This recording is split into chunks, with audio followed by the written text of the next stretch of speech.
D'abord, l'espace public, pour moi, c'est un terrain de jeu extraordinaire parce que quand on fait de la politique et qu'on est attaché à tout ce qui est vivre ensemble, créer du lien entre des gens qui ne se rencontrent pas naturellement, quelle que soit leur catégorie sociale, leur âge, etc., eh bien, on se rend compte que le meilleur endroit pour organiser cette rencontre et se vivre ensemble, c'est l'espace public. Et donc qu'il faut l'investir de façon intelligente, l'investir en donnant envie aux gens de venir découvrir des choses. Et tout au long de l'année, finalement, les événements qu'on leur propose les incitent à être dans la découverte des lieux et dans la découverte des autres. Et c'est ça qui importe. Par exemple, l'été approche, on va avoir le droit, comme chaque année, à la multitude d'événements organisés dans tout le monde dehors.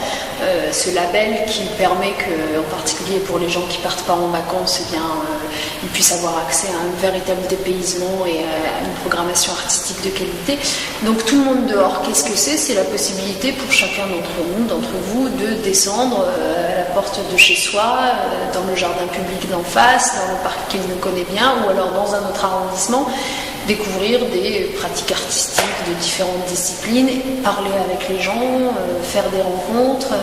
Donc voilà, la fête des Lumières au mois de décembre, c'est un petit peu la même idée. Quand vous arrivez à mettre, comme cette année encore, 4 millions de personnes dans les rues, avec des yeux grands ébahis qui découvrent les somptueuses installations lumineuses, vous êtes toujours surpris, comme je le suis moi, par la quiétude de cette foule